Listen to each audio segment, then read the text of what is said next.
Hello dear student, welcome back to my YouTube channel Shivam study knowledge.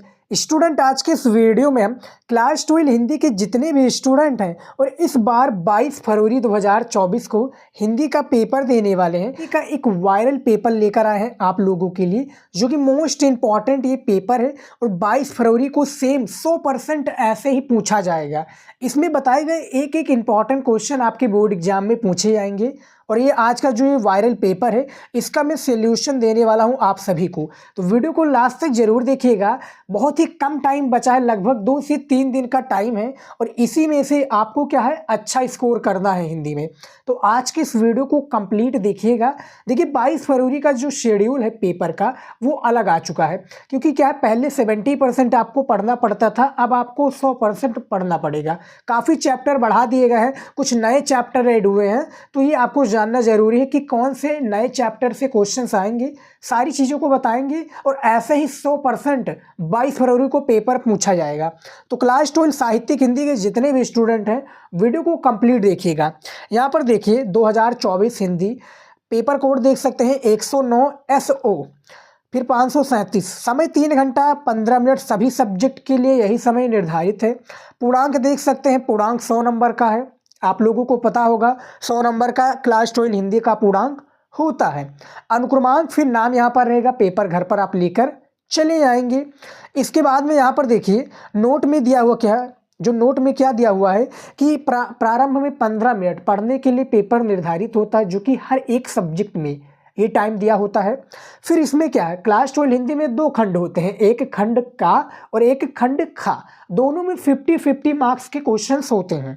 तो यहाँ पर देखिए खंड का से हम सबसे पहले शुरुआत करेंगे और वीडियो को शेयर जरूर कर दीजिए अपने दोस्तों के पास जो आपके साथ में पेपर देने वाले हैं 22 फरवरी को। काफ़ी ज़्यादा इंपॉर्टेंट पेपर है और इसी से आपका एक अंदाज़ा लग जाएगा आप लोगों ने अभी तक जो भी तैयारी की हुई है हिंदी का, अपना टेस्ट भी आप लोग ज़रूर दे सकते हैं इसी मॉडल पेपर के थ्रू। इसी पेपर के थ्रू आप अपना टेस्ट दीजिए कि जो हमने तैयारी की है क्या मुझे आता है या नहीं आता है। इससे आपको एक प्रकार से आइडिया लग जाएगा कि जो हमने तैयारी की है 100 में से हमारा कितना नंबर आ सकता है इस मॉडल पेपर के थ्रू। तो तैयारी में लग जाइए और इस मॉडल पेपर को सॉल्व कर डालिए। यहाँ पर देखिए खंड का से हम स्टार्ट करेंगे। सबसे पहले खंड का सबसे पहला क्वेश्चन है, क्योंकि आपके खंड का में जो गद्य से 5 प्रश्न पूछे जाते हैं, यानी लेखक वाले से। यहाँ पर देखिए सबसे पहला प्रश्नोत्तर नंबर पहले का है क्वेश्चन कि जयशंकर प्रसाद किसके लेखक हैं। जयशंकर प्रसाद जी किसके लेखक हैं? ऑप्शंस में सुनिए, कुटज, ध्रुवस्वामिनी, आत्मेने पद या आषाढ़ का एक दिन। आषाढ़ का एक दिन, बताइए इनमें से राइट आंसर। पहले का बी राइट आंसर हो जाएगा, ध्रुवस्वामिनी हो जाएगा। हमने काफ़ी बार इसका ऑब्जेक्टिव क्वेश्चन में बताया है कि राइट आंसर हो जाएगा। तो जो पहले का है, जयशंकर प्रसाद किसके लेखक है? ध्रुवस्वामिनी के। उसके बाद में देखिए खा नंबर क्वेश्चन देखिए, आधुनिक हिंदी नाटक के लेखक कौन है? देखिए बैकग्राउंड में आपको काफ़ी अननोन वॉइस स्टूडेंट सुनाई दे रही होगी, तो प्लीज़ इग्नोर कीजिएगा। काफ़ी मैं परेशान हूँ इससे, लेकिन आप लोग भी क्या है ना परेशान हो, इसीलिए क्या है इग्नोर कीजिए, हमारी बातों को आप सिर्फ ध्यान दीजिए। आधुनिक हिंदी नाटक के लेखक कौन हैं? तो इनमें से जो राइट आंसर हो जाएंगे वो डॉक्टर नागेंद्र जी हो जाएंगे। बुक में तो यही दिखा रहा था, इसको हमने गूगल पर भी सर्च किया था तो इसका आंसर कुछ अलग दिखा रहा था, लेकिन खा नंबर का राइट आंसर भी हो जाएगा। आपके हिसाब से करेक्ट आंसर इसका क्या होना चाहिए कमेंट में जरूर बताइएगा। अगला क्वेश्चन देखिए गा नंबर, कर्मनाशा हार। यहाँ पर देखिए कर्मनाशा हार कहानी के लेखक कौन है? काफ़ी ज़्यादा इंपॉर्टेंट है और आपकी क्लास 12 हिंदी में ये तो है ही, भोरे पांडे। और उसके बाद में कुलदीप के बारे में, कर्मनाशा की हार नदी, याद होगा बोर्ड एग्जाम में पूछा भी जाता है 5 नंबर का। तो कर्मनाशा की हार जो कहानी के लेखक हैं वो शिव प्रसाद सिंह है। कौन है? शिव प्रसाद सिंह जी इस कहानी के लेखक हैं। एक नंबर का क्वेश्चन है और आप लोग देख सकते हैं शुरुआत में ही हिंदी में आपके बहुविकल्पीय प्रश्न पूछे गए हैं, तो कितना ज़्यादा इंपॉर्टेंट हो सकता है मैं बताने की आप लोगों को आवश्यकता नहीं है, आप लोग समझदार हैं। उसके बाद में देखिए घा नंबर में 1 नंबर का ये भी क्वेश्चन है, आदिकाल की रचना नहीं है। यहाँ पर मैं 4 ऑप्शंस आपको दिखाऊंगा, उनमें से आपको बताना है कौन सी आदिकाल की रचना नहीं है। यानी जिसके लिए लेखक या कवि होते हैं वो उसी काल से संबंधित होते हैं और जो उनकी रचना करते हैं उसी की श्रेणी में आ जाता है।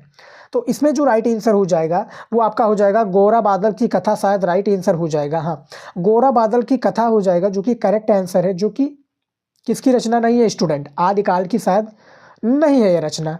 उसके बाद में देखिए अड़ा नंबर, जो कि 5वां क्वेश्चन भी कह सकते हैं, डॉक्टर संपूर्णानंद को मंगला प्रसाद पुरस्कार प्राप्त हुआ किस यानी कौन से निबंध पर कौन से निबंध या कौन सी कहानी, कौन सी रचना पर उनको डॉक्टर संपूर्णानंद को मंगला प्रसाद पारितोषिक पुरस्कार मिला?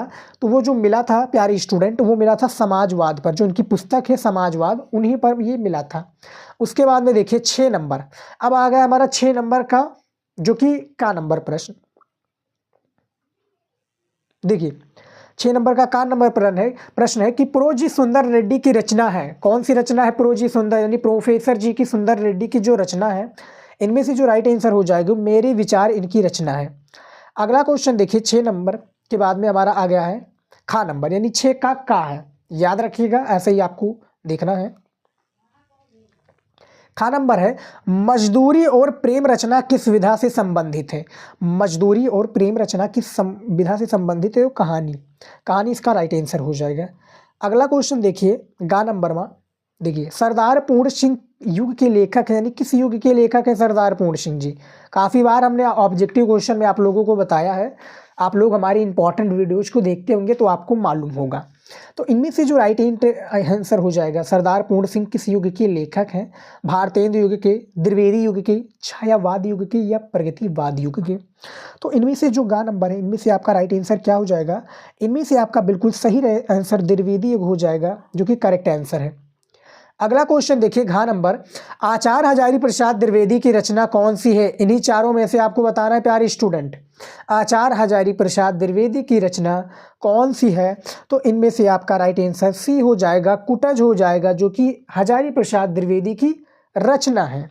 अगला क्वेश्चन देखिए अड़ा नंबर, भारतेंदु, देखिए भारतेंदु हरिश्चंद्र जी हैं, भारतेंदु के समकालीन लेखक कौन है? एक प्रकार से उनसे जुड़े कि उन्हीं के साथ में वो भी लेखक हैं। जैसे मान लीजिए कि किसी क्या है, कोई पुलिस भर्ती है या किसी में साथ में ट्रेनिंग कर रहे हैं, वो साथ में ही पुलिस बन जाते हैं, तो उसी के हिसाब से इसमें भी बताया गया है कि भारतेंदु के समकालीन लेखक कौन है?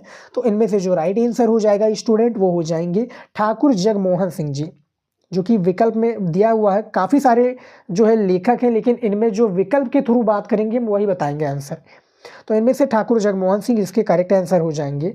और यहाँ पर आप लोग देख सकते हैं हमने 10 ऑब्जेक्टिव क्वेश्चन को बता दिया है, 10 बहुविकल्पीय प्रश्न का हमने आंसर दे दिया है, जो कि काफ़ी ज़्यादा इंपॉर्टेंट है। और आप लोगों को ज़्यादा से ज़्यादा मैं यही सजेशन दूंगा कि बहुविकल्पीय प्रश्न आप लोग ज़्यादा से ज़्यादा तैयार कीजिए, क्योंकि क्वेश्चन पूछा जाता है। और हिंदी एक ऐसा सब्जेक्ट है जिसमें आप मनचाहा नंबर ला सकते हैं, बस आपको तरीका और स्ट्रैटेजी पता होनी चाहिए। और हमने सभी का हिंदी में जो भी आपको इंपॉर्टेंट वीडियो चाहिए, हमने वीडियो बना रखा है और हमने प्लेलिस्ट भी बना रखा है, आप जाकर ज़रूर चेकआउट कीजिएगा और अपनी हिंदी की तैयारी एक मजबूत बनाइएगा तैयारी को। 3 नंबर क्वेश्चन देखिए क्या पूछा गया है। यहाँ पर देखिए 3 नंबर क्वेश्चन है, निम्नलिखित गद्यांश का संदर्भ देते हुए किसी एक के देख प्रश्नों का उत्तर दीजिए। यानी आपका 2 गद्यांश दिया हुआ है, मैं दिखा दूं आपको, ये देखिए अथवा लगकर 2 गद्यांश दिए हुए हैं और दोनों गद्यांशों में से क्या है 5-5 प्रश्न दिए जाते हैं। मैं दिखा दूं, ये देखिए स्टूडेंट 5 प्रश्न दिए जाते हैं और 5 प्रश्न यानी एक एक प्रश्न 2-2 नंबर का होता है। तो 5 दूनी 10 यानी 10 नंबर का एक गद्यांश होता है और जिनमें से 2 गद्यांश दिए हुए हैं, दोनों में से करना आपको एक ही है, यानी किसी एक को आपको हल कर देना है, 10 नंबर आप मिल जाएगा। गद्यांश को कैसे हल करा जाता है वीडियो हमने बना रखा है, नहीं देखा है तो जाकर देख लीजिएगा, लेकिन इस वीडियो के बाद में, क्योंकि पेपर वाला वीडियो इंपॉर्टेंट है। अब मैं यहाँ पर मैं आपको समझाना चाहूँगा, ये देखिए 10 नंबर का गद्यांश है, यहाँ पर 5 प्रश्न दिए हुए हैं, ये देखिए 5 प्रश्न है। अब इन्हीं 5 प्रश्न का हमें आंसर देना है और याद रखिएगा प्रत्येक प्रश्न के लिए 2 नंबर दिए जाएंगे।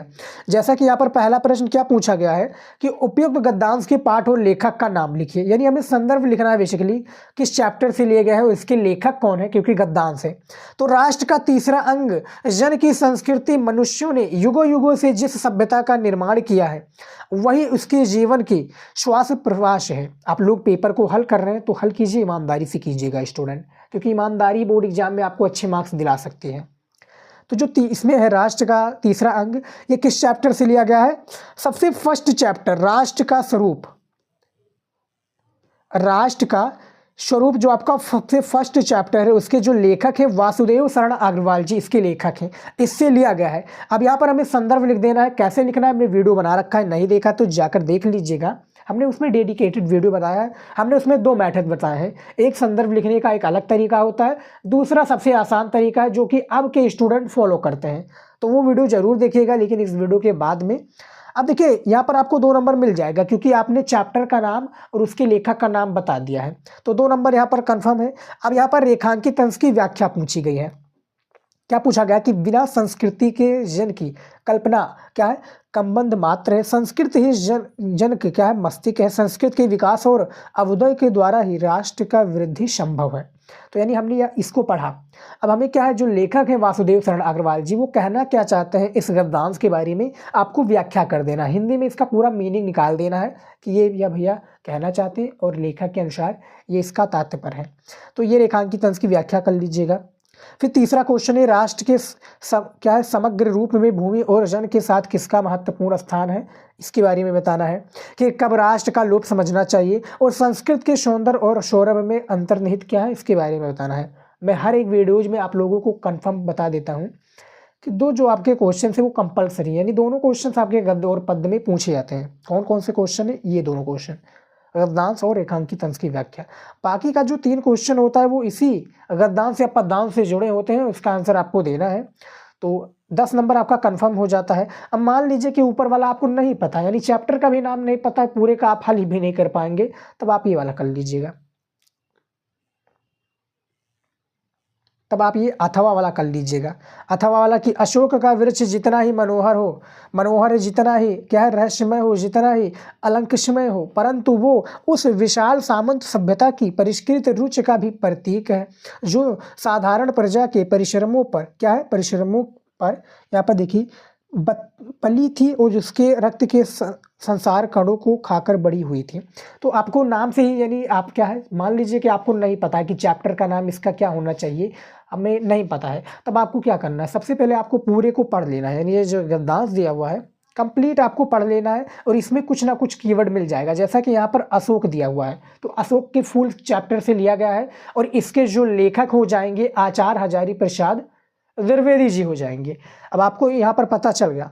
काफ़ी स्टूडेंट को नहीं पता चल रहा है, तो उनके लिए मैं यही बताना चाहूँगा कि वो पहले आप पढ़िए। अब जैसे यहाँ पर राष्ट्र, शुरुआत में ही राष्ट्र के बारे में बता गया, संस्कृति के बारे में बता दिया है, फिर राष्ट्रीयता, तो राष्ट्र के स्वरूप से ही ना होगा, यही होगा। और इसमें भी आपका यदि दोनों गद्यांश में 5-5 प्रश्न होंगे, उन्हीं का हमें आंसर देना, फालतू का हमें कुछ भी नहीं करना है।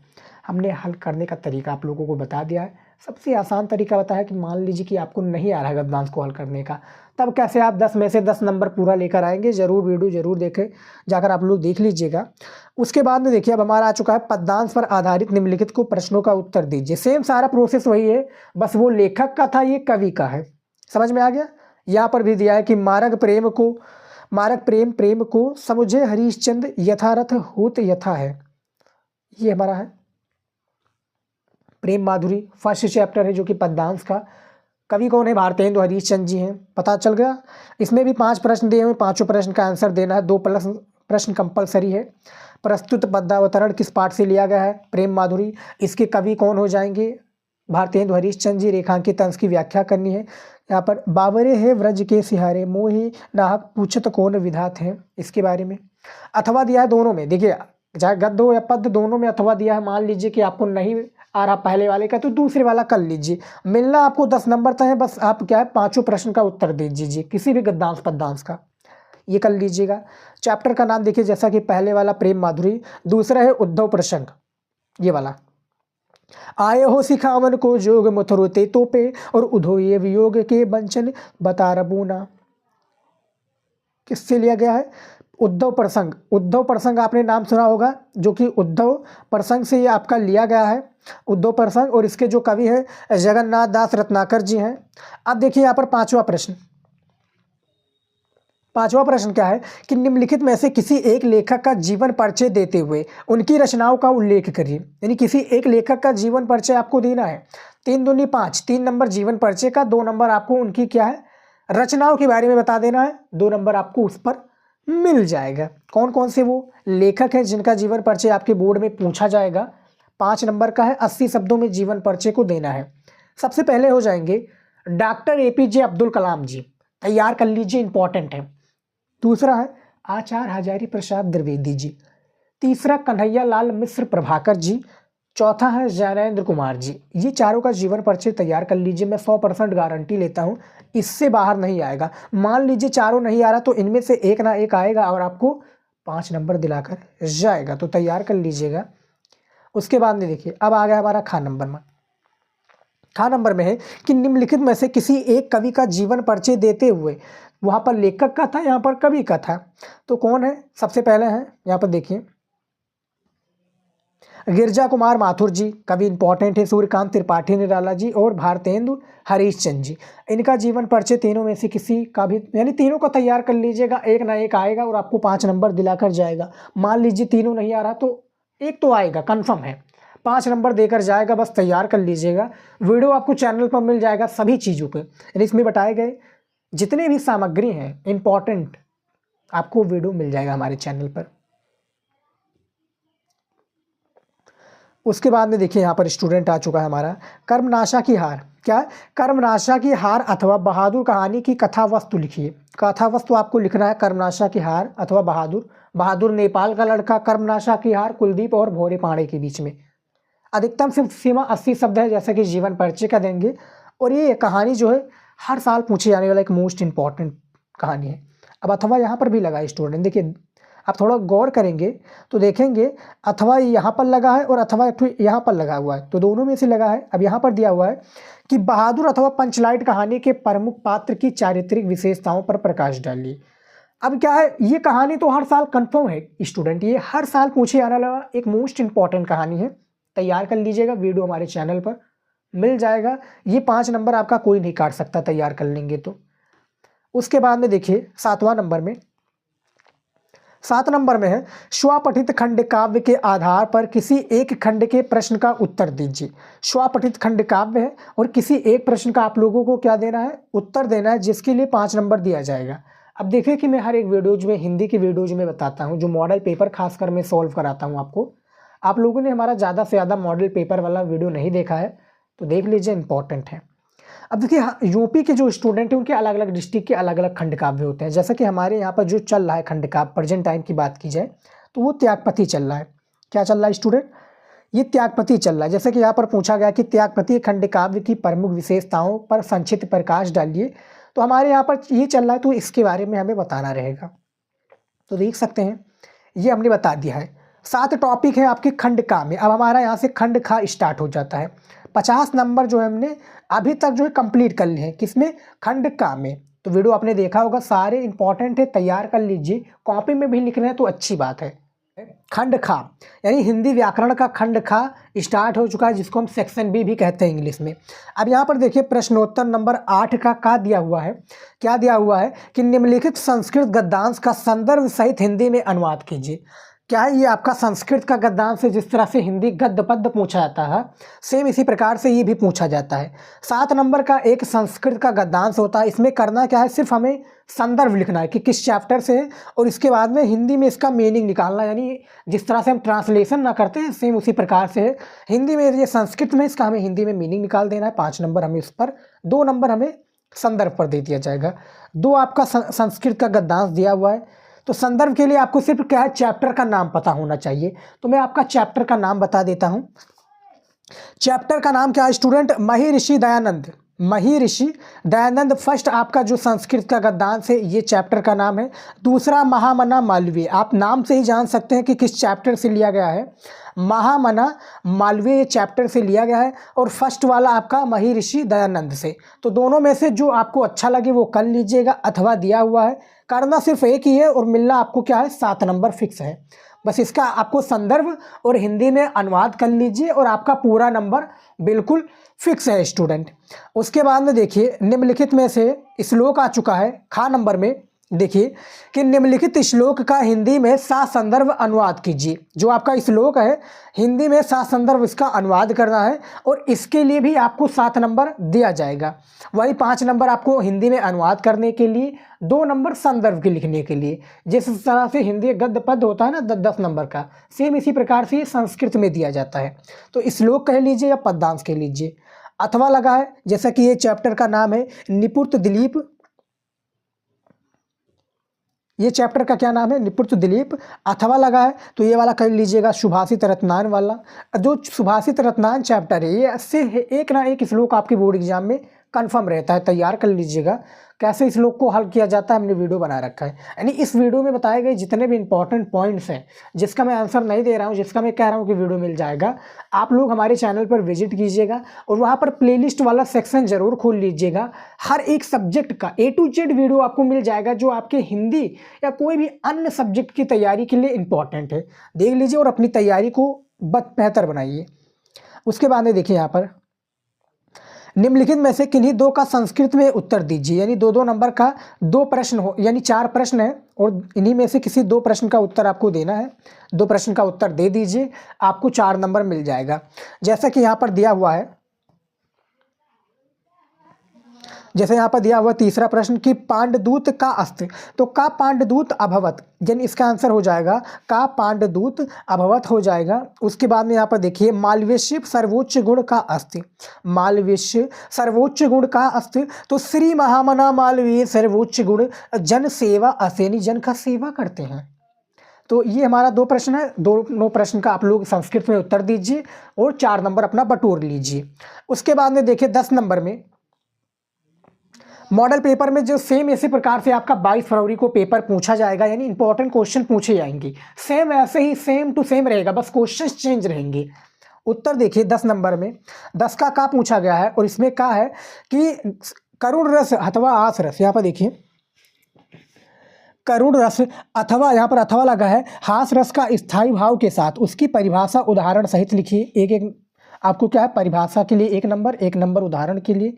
रूपक अलंकार अथवा उपमा अलंकार, रोला अथवा सोरठा, यानी अथवा लगा है यहाँ पर देख सकते हैं। अथवा वाले में से करना किसी एक है, 2 नंबर आपका मिल जाएगा। इनमें हमने एक डेडिकेटेड वीडियो बनाया है, यानी तीनों टॉपिक को एक ही वीडियो में कवर किया है, जिससे आपका 6 नंबर कन्फर्म हो जाएगा, जाकर देख लीजिएगा। उसके बाद में देखिए 11 नंबर क्वेश्चन, 11 नंबर क्वेश्चन क्या पूछा गया है कि निम्नलिखित में से किसी एक विषय पर निबंध लिखिए। यानी आपको 9 नंबर का एक निबंध होगा, किसी एक विषय पर, यानी किसी एक टॉपिक पर निबंध लिखना है। यहाँ पर मैंने कितने दिया हुआ है, सबसे पहला है आपका वन संरक्षण का महत्व पर निबंध, दूसरा है विज्ञान वरदान है या अभिशाप, तीसरा है पर्यावरण प्रदूषण की समस्या और समाधान, चौथा है इंटरनेट विकास अथवा विनाश, और 5वां है भारत में लोकतंत्र की सफलता क्या है, इसके बारे में बताना है। तो क्या है, 5 निबंध हमने दिया है, किसी एक को करना है, जिसके लिए 9 नंबर एग्जामिनर देगा। इंपॉर्टेंट निबंध है, तैयार कर लीजिए, बोर्ड एग्जाम में पूछा जाएगा। उसके बाद में देखिए यहाँ पर संध विच्छेद आ गया है। देखिए 3 हमने इसलिए लिखा है क्योंकि एक नंबर का 3 क्वेश्चन होता है, तो हमने यहाँ पर डायरेक्ट लिख दिया है 3 नंबर। अब जैसे यहाँ पर पूछा गया 12 नंबर का क्वेश्चन है और का भी पहला क्वेश्चन है कि तटटीका का संध विच्छेद क्या होगा। तो इसमें जो तटटीका का संध विच्छेद हो जाएगा वो हो जाएगा ये वाला आ वाला तट धन टीका। उसके बाद में दूसरा क्वेश्चन है उपोषित का सही संध विच्छेद क्या हो जाएगा, तो उपधन औषधि हो जाएगा उपोषित का सही संध विच्छेद। नैनम का संध विच्छेद क्या हो जाएगा, नैनम का संध विच्छेद नेधन अनम, नेधन अनम का संध विच्छेद, यानी हमने 3 संध विच्छेद को बता दिया है। अब हमारा आ जाएगा समास। समास आपके बोर्ड एग्जाम में 2 नंबर का, यानी एक नंबर का 2 क्वेश्चन होता है, 2 नंबर कंफर्म कर लीजिए। तो इसमें देखिए खा नंबर में कि नील गाय में समास कौन सा होगा, तो नील गाय में जो कर्मधारण समास हो जाएगा स्टूडेंट, हमने इस पर समास पर एक वीडियो बनाया हुआ डेडिकेटेड। फिर महाजन में समास कौन सा हो जाएगा, महाजन में भी आपका कर्मधारण समास बिल्कुल कंफर्म है। तो दोनों का समास वाले वीडियो हमने बता दिया है, देख लीजिए। 13 का नंबर क्वेश्चन क्या है, और इसमें पहला है कि प्रभुत्तम में समास कौन सा होगा, तो प्रभुत्तम में त्वा होगा।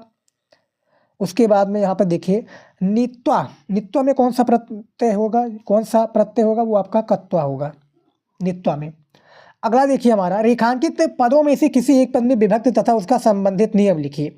यानी 3 दिए हुए हैं और तीनों में से किसी एक का आपको क्या करना है, सूत्र लिखना है, उसका नियम लिखना है, उसका विभक्ति लिखना है। यानी नियम या सूत्र एक ही है, विभक्त आपको लिखना है और इसका हिंदी में मीनिंग बताना है। जैसे कि क्या है, राजपुत्र। राजपुत्र का मतलब क्या हो जाता है, ये देखिए राजपुत्र, फिर सापादेन खज्ज, यानी किसी एक का करना, तो मैं एक वाला करके दिखा देता हूँ। जैसे सापादेन खज्ज अस्त, यानी ये सूत्र जो इसका नियम है, ये ना विकारे, क्या नाम है इसका, ये ना विकारे, और जो इसकी विभक्ति है तृतीय विभक्ति है। और जो ये सापादेन खज्ज अस्त लिखा है, इसका मतलब है वह पैर से लंगड़ा है। क्या है, वह पैर से लंगड़ा है, तो ये वाला है। और इसका जो नियम हो जाएगा ये ना विकारे, विभक्ति इसका हो जाएगा वो तृतीय विभक्त। इतना आप लिख दीजिएगा, 2 नंबर आपका फिक्स है। उसके बाद में देखिए 14 नंबर प्रश्न में क्या पूछा गया है, ये देखिए 14 नंबर प्रश्न में कि अपने नगर में शुद्ध पेयजल आपूर्ति कराने हेतु जल संस्थान के प्रबंधक को पत्र लिखिए। ये नया टॉपिक ऐड हुआ है 2024 के न्यू सिलेबस के हिसाब से। जो साहित्यिक हिंदी के विद्यार्थी हैं उनके लिए, पहले सामान्य हिंदी में होता था, लेकिन अब ये नए टॉपिक साहित्यिक हिंदी में भी ऐड हो चुके हैं। अथवा लग के लगा है, चाहे आप ये ऊपर वाला कर लीजिए, नहीं तो आप ये वाला कर लीजिए कि आपने अपने प्रिय मित्र से किसी बात पर अनबन हो गई थी, किंतु अब आपको अपनी गलती का एहसास हो गया है। क्या है, अतुरु उसे मनाने के लिए एक पत्र लिखिए। यानी अपने मित्र को मनाने के लिए क्या है, आपको पत्र लिखना है। तो ये 14 नंबर भैया क्वेश्चन देख लीजिए और अपना 8 नंबर कंफर्म कर लीजिए। तो फिलहाल यहाँ पर देख सकते हैं हमने पूरे पेपर को हल कर दिया है। हिंदी का ये जो मोस्ट इंपॉर्टेंट पेपर है, पूरे पेपर को हल कर दिया है। काफ़ी ज़्यादा इंपॉर्टेंट पेपर था, सॉल्व कर लीजिए और 22 फरवरी को पेपर देने जाइएगा। तो फिलहाल स्टूडेंट आप लोग देख सकते हैं पूरा पेपर हल कर दिया है। ये पेपर किसी को चाहिए तो इंस्टाग्राम पर मैसेज कीजिएगा, लेकिन क्या चाहिए कि सर क्लास 12 हिंदी का हमें पेपर भेज दीजिए, ये मैसेज आना चाहिए। तो इस वीडियो में इतना ही, मिलते हैं नेक्स्ट वीडियो में। जय हिंद।